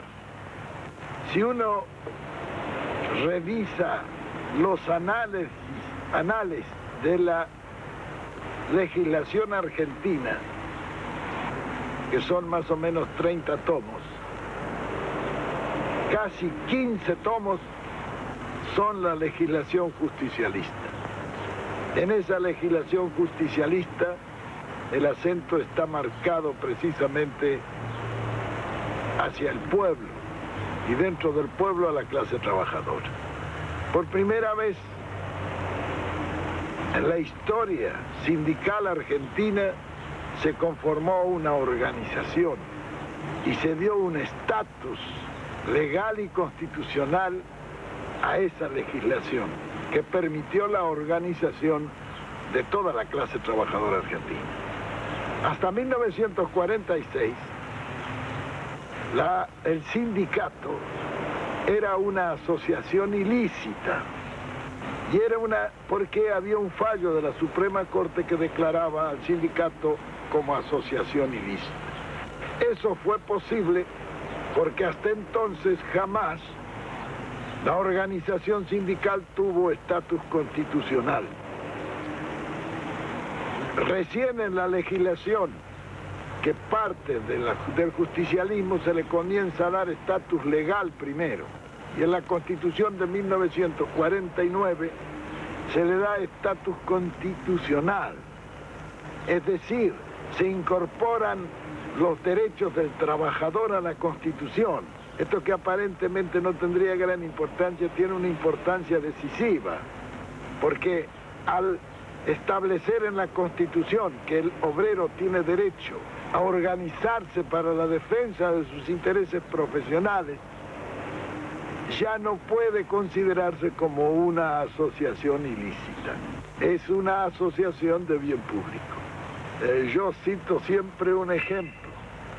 Los peones, había regiones donde ganaban 12 pesos por mes, que no le alcanzaban ni para los cigarrillos, y andaban harapientos y miserables. El Estatuto del Peón, que fue una de las primeras conquistas nuestras, obligó a pagar sueldos de dignidad, por lo menos. La primera carta que recibí fue de mi madre, que en la estancia tuvo que pagar los peones a los sueldos establecidos por nosotros.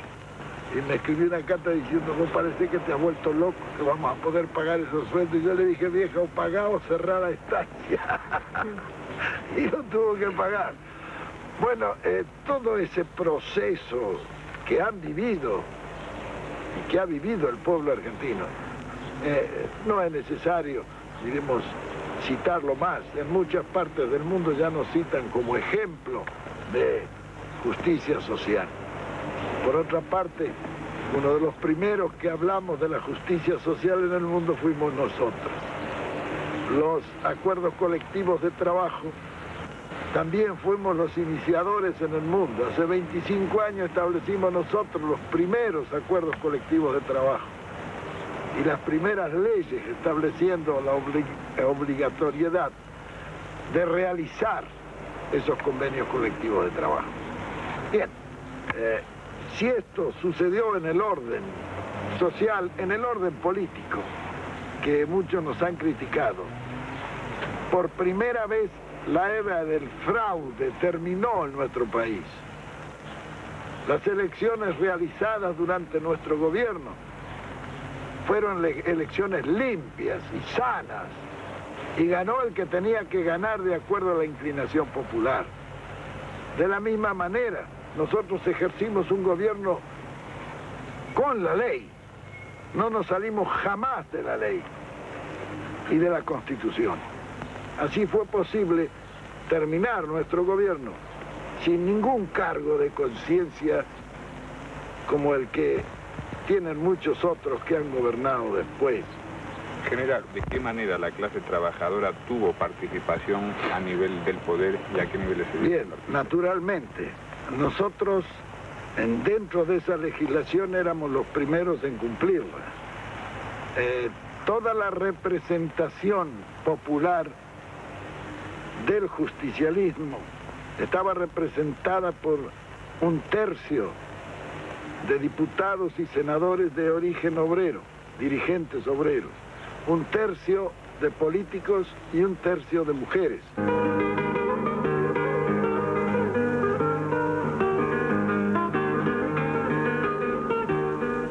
La participación en el gobierno directamente. Y bueno, el ministro de Trabajo fue siempre un obrero. ¿Por qué? Porque antes había sido siempre un patrón. Y cuando se quejaban los patrones, yo siempre les decía lo mismo. Deje que haya un ministro obrero, porque durante 1 siglo y medio han sido patrones, de manera que nos queda todavía por delante casi 1 siglo y medio para poder poner un obrero de ministro. El ministro del Interior también era un dirigente obrero. Después los demás eran los tecnócratas que generalmente llenan los ministerios normalmente. Pero en el ministerio político era un dirigente obrero porque se le quería dar al gobierno el acento obrero que debía de tener. Y en el Ministerio de Trabajo porque era el hombre que discernía la justicia sobre el trabajo y dirigía toda la actividad de la organización sindical.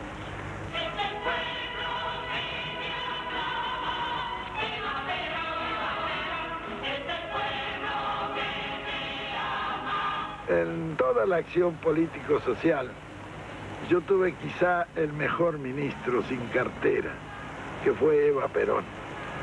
Ella fue la propulsora y la promotora, diremos así, de todo el sector social. Influyó mucho en la previsión social y en la preparación de toda la legislación de previsión social. Pero esa previsión no cubría absolutamente todos los riesgos. Fue necesario crear una institución que es normal en los países donde se rellena bien todo el aspecto de la previsión social.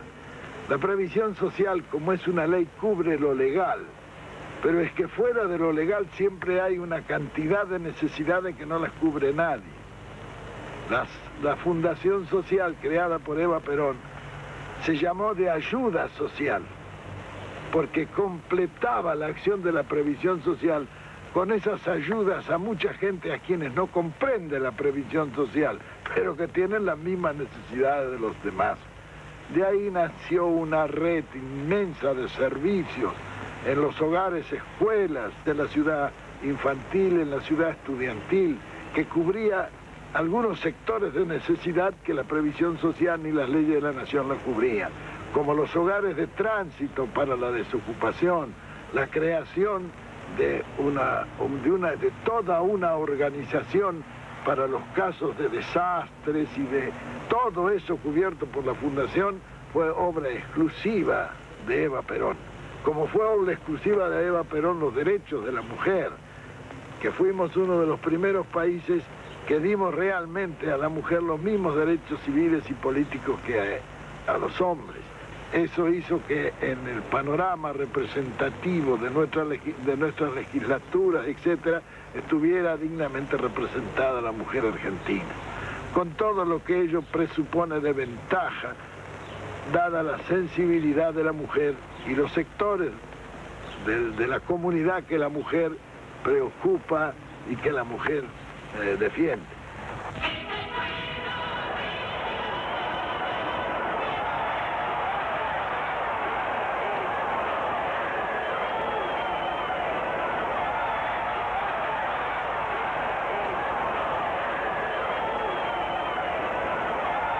Mujeres de mi patria, recibo en este instante de manos del gobierno de la nación la ley que consagra nuestros derechos cívicos y la recibo ante vosotras con la certeza de que lo hago en nombre y representación de todas las mujeres argentinas. Aquí está, hermanas mías, resumida en la letra apretada de pocos artículos, una historia larga de luchas, tropiezos y esperanzas. Y esto último que traduce la victoria de la mujer sobre las incomprensiones, las negaciones y los intereses creados de las castas repudiadas por nuestro despertar nacional.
33 años. Su cuerpo fue velado durante 14 días consecutivos. El catafalco tuvo como guardia de honor a la Confederación General del Trabajo.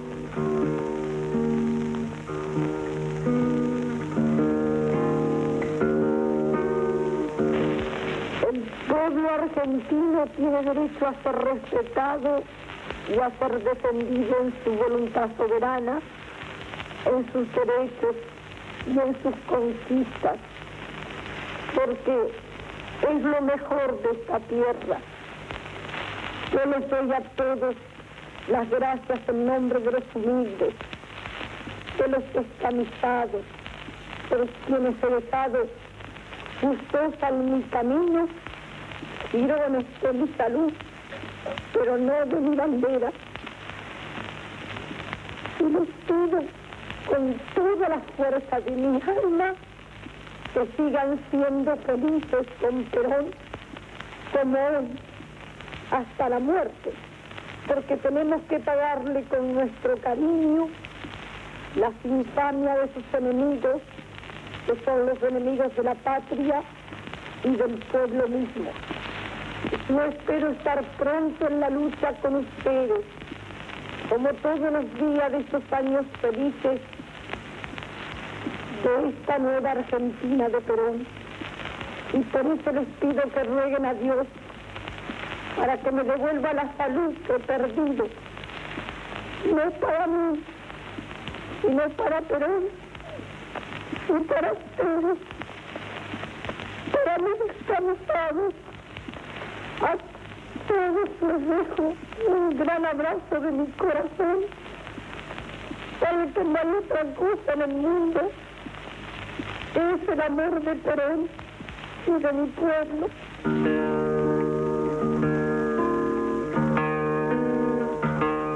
La obra de Eva Perón solamente puede apreciarse contemplando el panorama argentino durante los 10 años de nuestro gobierno.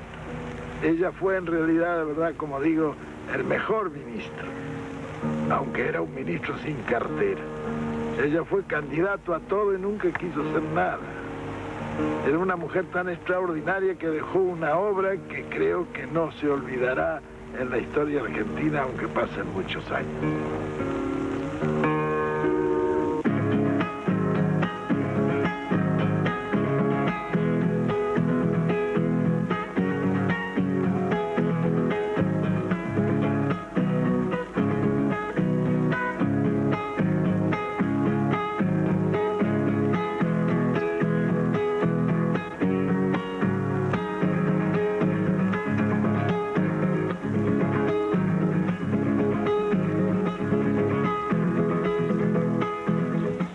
También la solución diremos, económica, política y social permitieron encarar una reforma cultural en el país.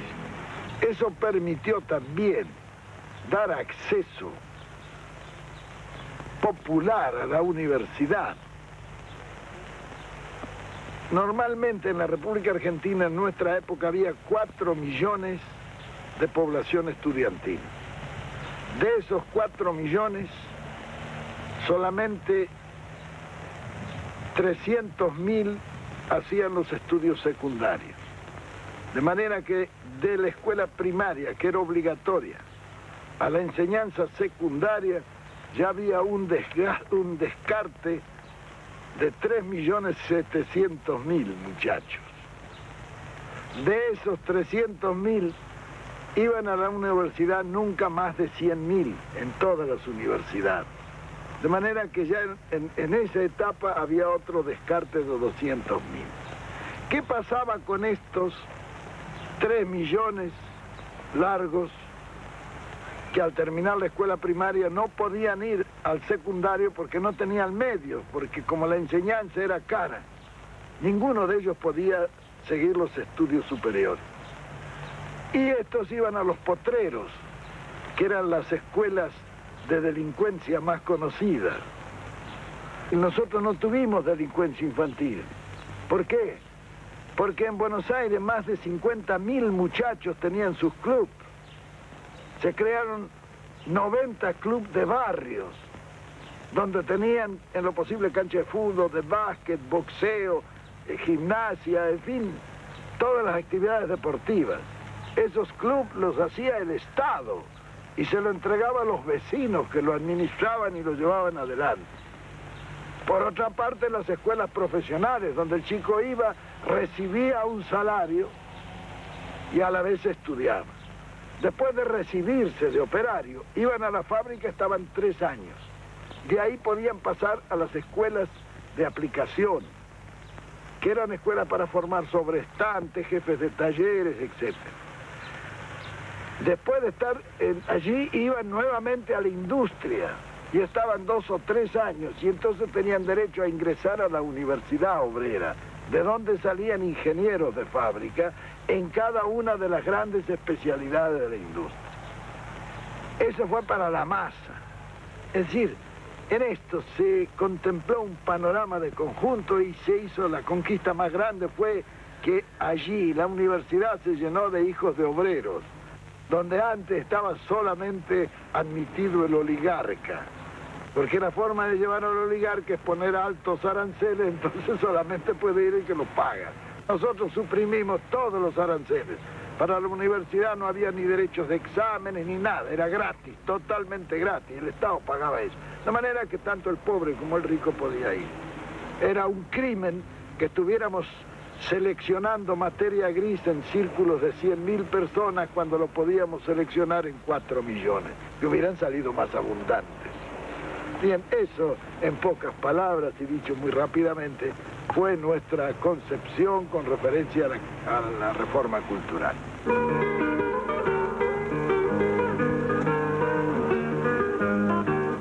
General, ¿cómo sintetizaría usted la obra de gobierno en lo que hace al desarrollo global del país? Bien, todo este proceso podrán discutirlo, pero lo que no pueden discutir son los números. Un país sin deuda externa, con 1.500 millones de reserva financiera, con servicios financieros de 90 millones al año y balanza de pagos favorable. Eso era en el orden externo, en el orden de las finanzas argentinas con relación a su acción exterior. En la organización de la economía, lo que quedó después de nuestro gobierno era una economía de abundancia, donde a nadie le faltaba dinero y con una emisión total que nunca pasó de 38.000 millones de pesos, dimos servicio monetario a todo el país, mediante una velocidad de giro que llegó a 8 veces en el año. Eso fue posible mediante la agilidad con que la administración de la economía interna se realizó. Con eso se cubrieron todos los servicios sociales, en fin. El estado en que nosotros dejamos el país no es un secreto para nadie, menos para los que han sentido después en el estómago y en el bolsillo, que son las vísceras más sensibles del hombre, los efectos de un cambio que fue catastrófico.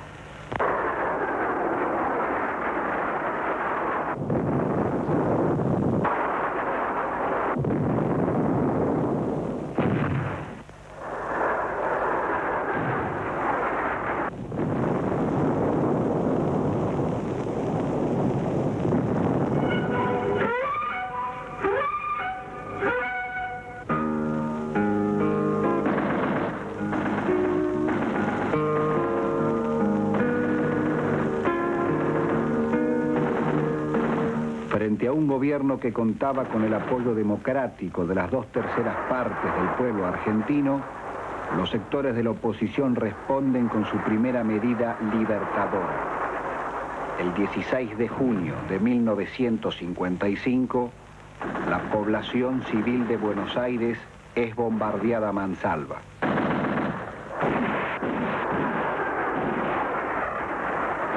Una vez más, Nuestra lucha inquebrantable por la liberación del pueblo argentino nos enfrenta con la reacción y con las consabidas violencias de su histerismo.